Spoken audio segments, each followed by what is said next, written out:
Good afternoon, everyone.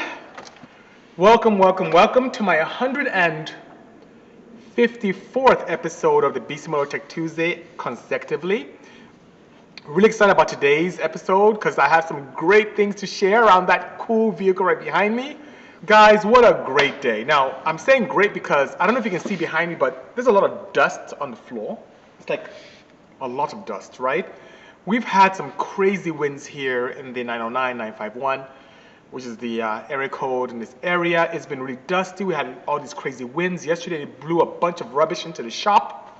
Even underneath the canopies and underneath the gates and fences. It's pretty crazy. And continue to today. It just died down maybe an hour ago. I need to get this Velocity end back on the dyno to finish up because it was really windy yesterday. And just wanted to really thank you guys for all your support, allow me to be there for you and for all the questions you guys asked. And today is really cool because I had a very unique opportunity this past weekend with the K3V, which is right behind me. I participated in my very first rally. Hello, NASCAR Parts from Belgium. Good seeing you. Hello, Louis. How much power does the Veloster make? Right now, it made about 238 to the wheels.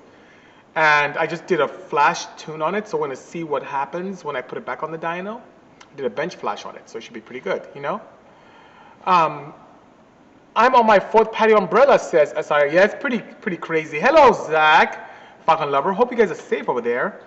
Yeah, the Velocity is pretty cool. It had this crazy cool wrap and a ton of bolt-ons, but everything else was factory. So did some Bisimoto magic, and after this session with all of you, my family, I'm going to put it on dyno and see what happens. So this weekend, very excited. This right here is my very first, how should I say, award or trophy that I have won with the K3V. And I want to show it to you guys. It's pretty cool. It is this very nice, looks like a mode, what is it? Is it a mode? Yeah, mode 80. Look at mode 80 steering wheel, courtesy of Momo. But you see right here, it has Rusnak and Morning Octane. So I won this being like the coolest car at the event, which is pretty nice. It was a very safe rally we had this weekend. It was about north of 34 cars, which is great. 102 miles of canyon carving and fun roads around the back streets of Los Angeles, which is great. It's really cool. Thank you so much, Bonnie. Appreciate the kind words. I appreciate that, indeed. What's really interesting, guys, is I wanted to get a bunch of data on this electric vehicle. And it's my very first electric vehicle that we've had in Bisimoto Engineering here that we had created.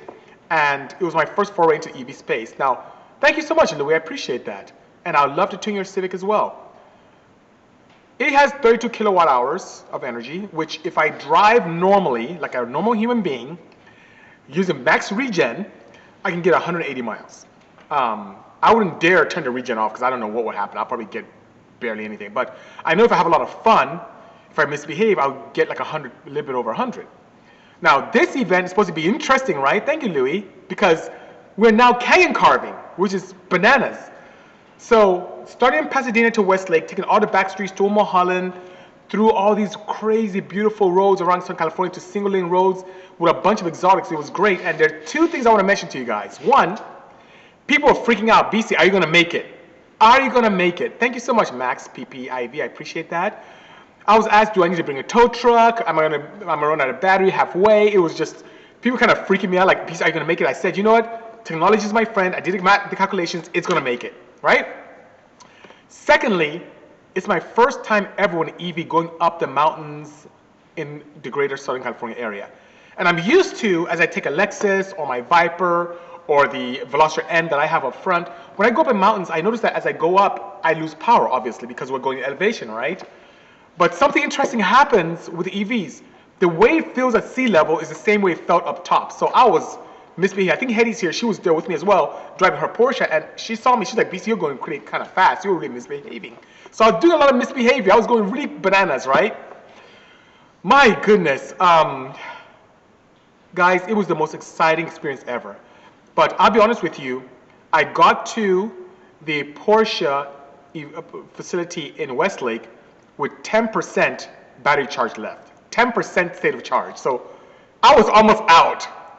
I left I left the Rusnak facility in Pasadena with 91% state of charge, and I got to Westlake after all that canned carb, misbehaving 102 miles of just mashing out, no charging in between. I got there with 10% state of charge, so that was pretty good, you know? I know, Bong, there's nothing wrong with bananas, but imagine if I really missed, what if I ran out of battery? It would have been crazy. I've never, ever done a rally with an electric car, let alone this one.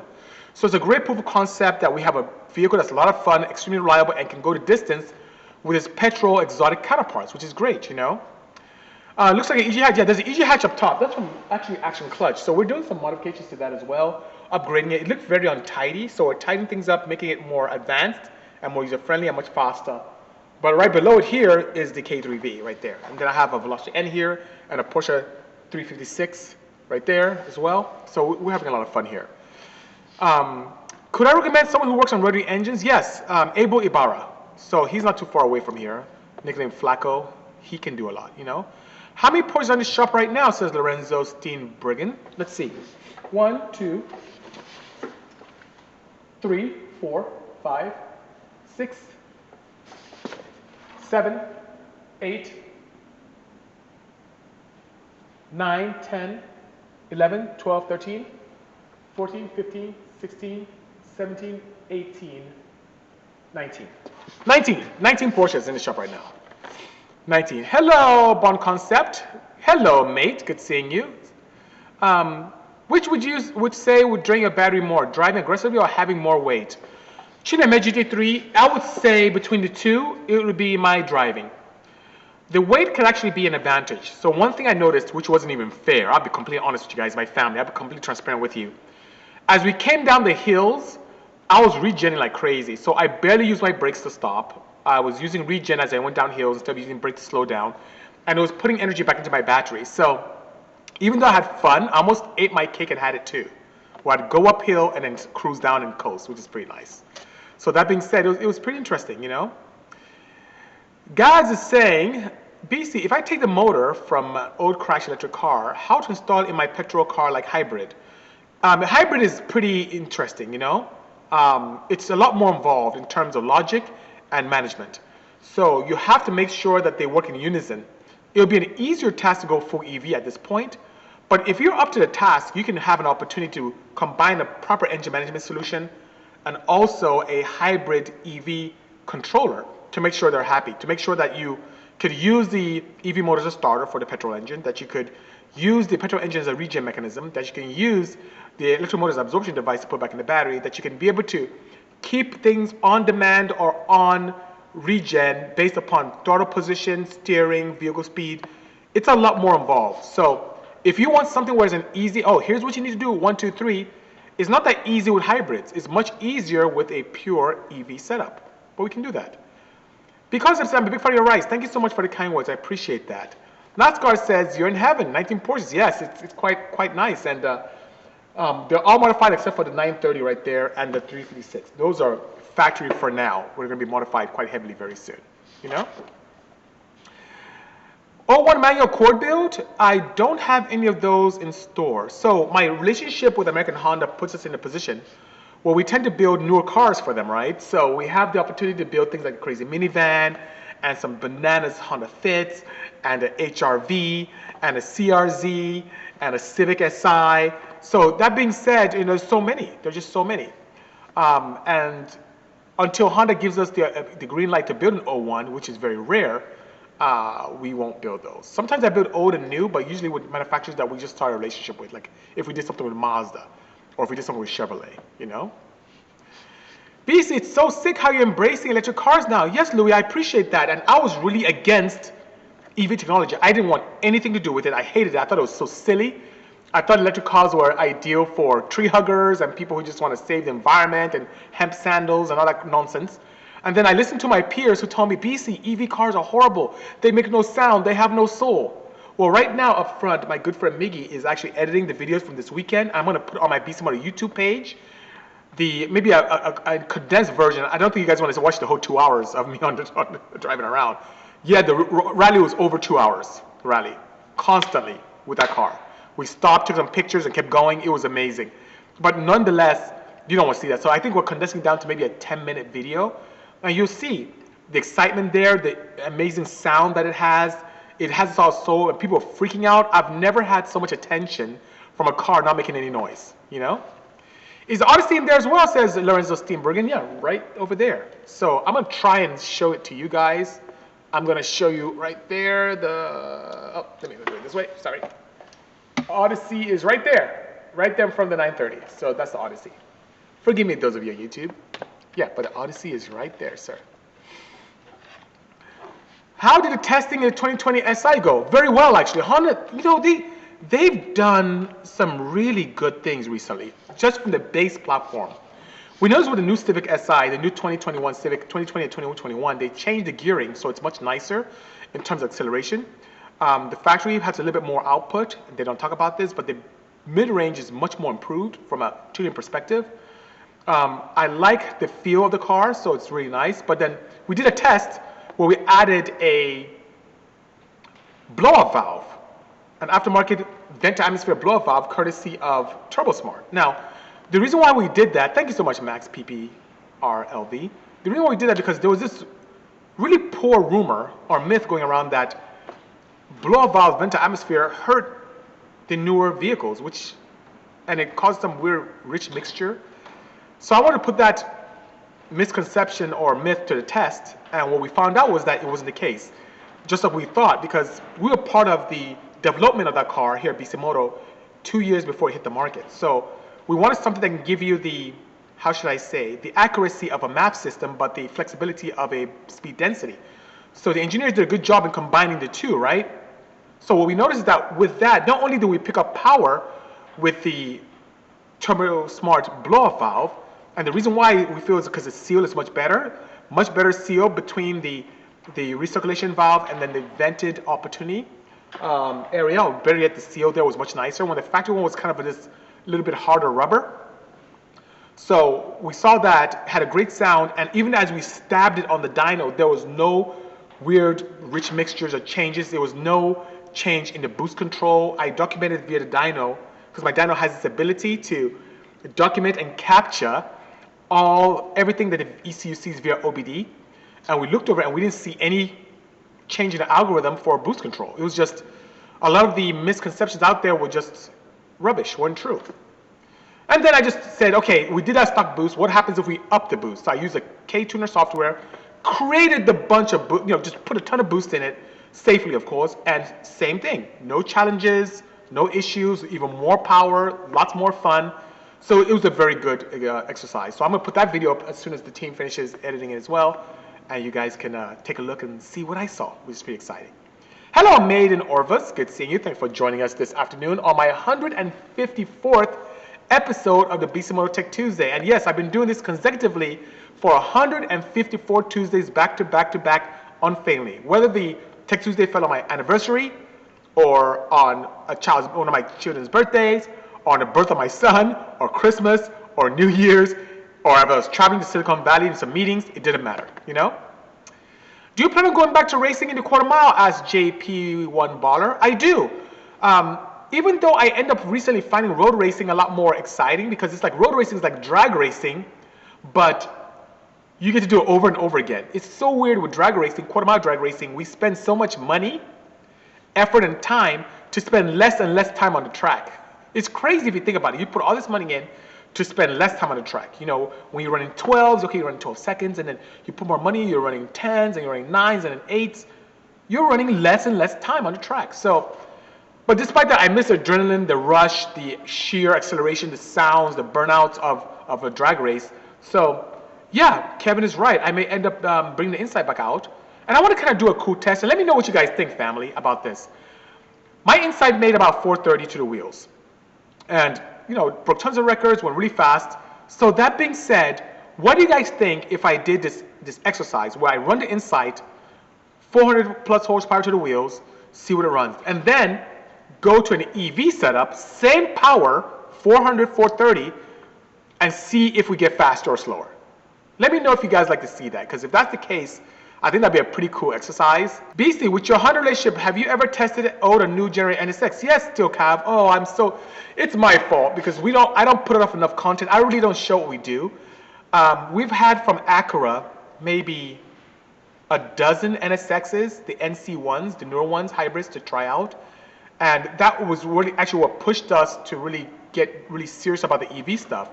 Because Hedy and I both took 2 NSXs to the Irwindale drag strip, and we were destroying petrol cars that had almost twice the power. So the new NSX makes about 500 horsepower. We had 1,000 horsepower cars, 800 horsepower cars, Hellcats. Hedy was spanking like these. There was a lightweight Challenger, as in base model Challenger, with a Hellcat engine in it, gutted on slicks, and Hedy with a bone stock NSX beat it. Now, if it was a quarter mile, it would have been a more interesting race, but it was an 1/8 mile, and the vehicle had no chance. It was crazy. Which NSX do you like, the old or the new? Max, I like the look and the classic beauty of the NA1, the first gen, but I love the technology of the second gen. And the second gen really looks like this beautiful exotic as well. So if I had to choose one versus the other, I would like the second generation because it has the looks and the power and the performance to match. But the first gen is just absolutely beautiful. If I had a magic wand, I would infuse modern technology in the older NA1. And what we do here at Bisimoto is we have a lot of vehicles we convert NA1s, the early generations, to turbocharging, which is cool, right? So when you get an NSX, an early one, to make 422 wheels, it feels like it should have from factory. It now has a performance to match the looks, which is pretty cool. But imagine if I could put a hybrid or a full EV setup in a first generation NSX. That'd be really, really nice, you know? Only she can make a hybrid get 11 miles per gallon. Yep, because Kevin's right. He used to drive that thing track mode all the time. When I drove the NSX, I would put it in quiet mode. I like that, or standard drive mode, and then I'll have some fun. Hello, evwest.com. Guys, for those of you who don't know EV West, they're very good partners of ours out near the San Diego area. I bought a bunch of components from them. They are great people. My contactors I got from them. The batteries in the car now I got from them. Really good guys. And they were great partners for us when we first started the project. So good to see you guys. I did my first, guys from EV West, I did my first rally this weekend. It was fantastic. I had a lot of non-believers, a lot of people who thought it wouldn't happen, that I'll run out of juice, that it will burst into flames. So many things will happen. And not only did we have the opportunity to finish the rally of 102 miles hauling butt, but I was there with 10% state of charge left. It was absolutely fantastic. So to them indeed. Anyway, it just shows technology is great. And this is my first EV. So imagine the next one we build, and the next one we build, the next one we build, how much better things will get. So it's just an honor to be part of this new technology, to be able to experience these things that are just fantastic in the automotive world. You know, it's just great. Hedy says you guys should bring a car. You really should, guys. Thank you so much, evwest.com. And I need to order some more parts, by the way. I have some more things I need to do over here. What suspension do I have on the K3Vs? Asked Texas Holyfield. I have it's really interesting what I have on there. I have KW full coilover suspension, front and rear. It's the Club Sport setup that I have. And I did something really unique. Because my front end is quite impervious or attracts a lot of speed bumps and driveways, I have their HLS cup kit where it can raise up the front, allow me to navigate the potholes and driveways of LA and the speed bumps and all that fun stuff, you know? Can't wait for more EV things, Blink Charging. Oh, by the way, okay, I gotta put my present down. Okay. Blink Charging, these guys are absolutely amazing. So here's what happened, guys.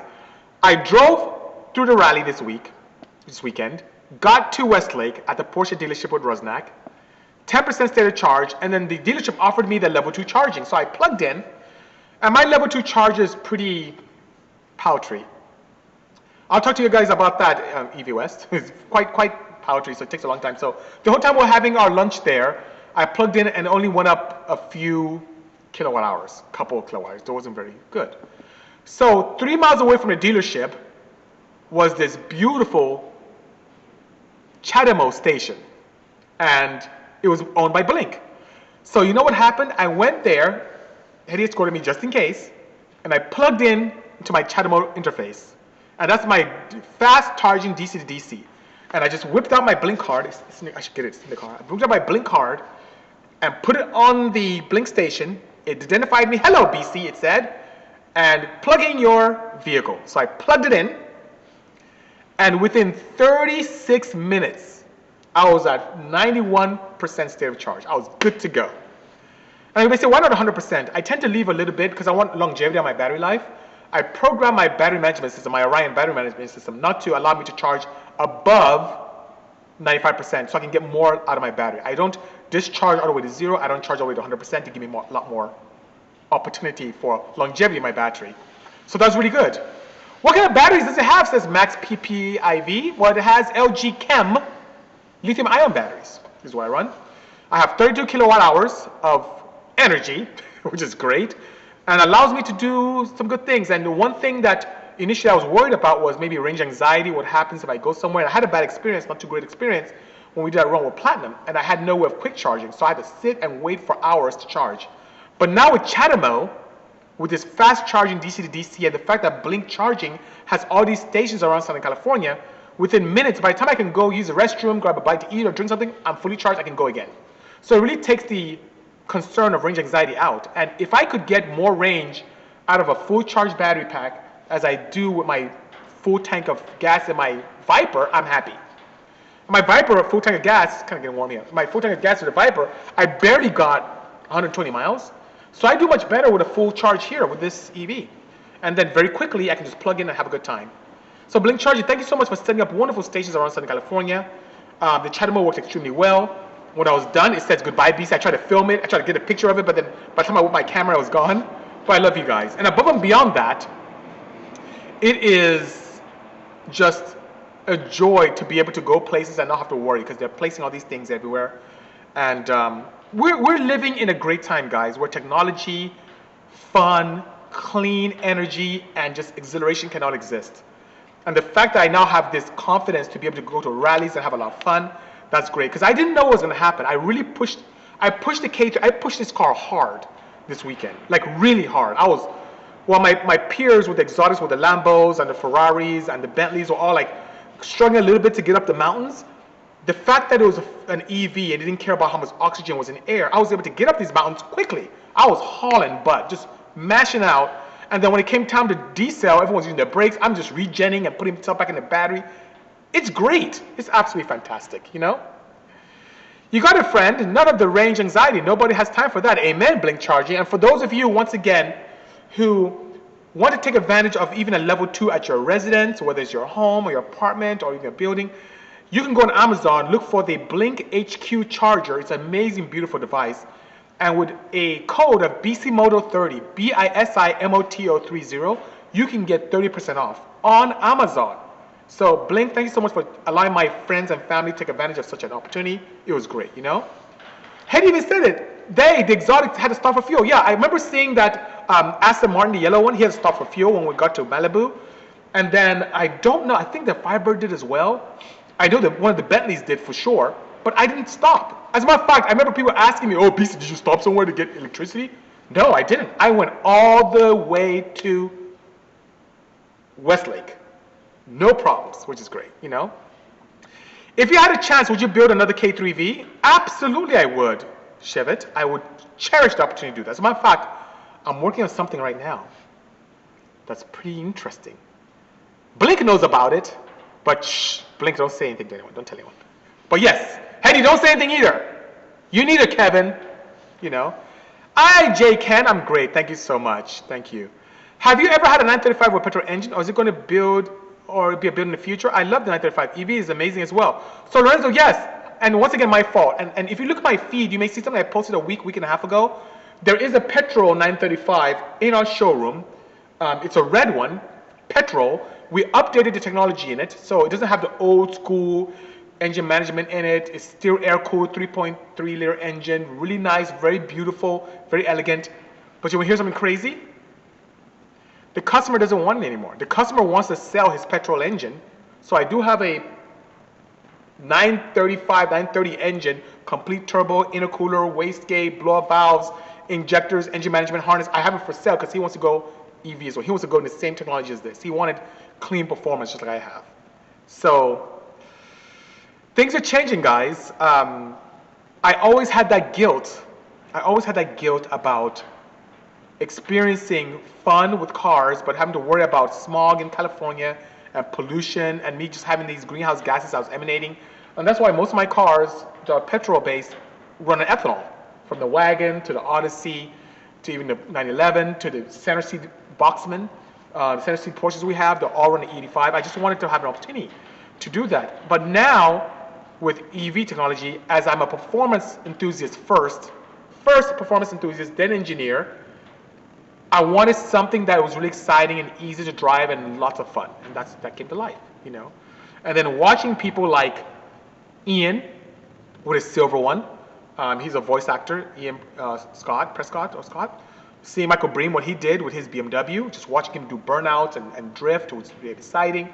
Getting exposure from the guys from Karma, from Acura, talking to Mitch Peterson as well, who did quite a bit with Friday Future. AEM now joining me in this foray. It's just a great time to do this, you know.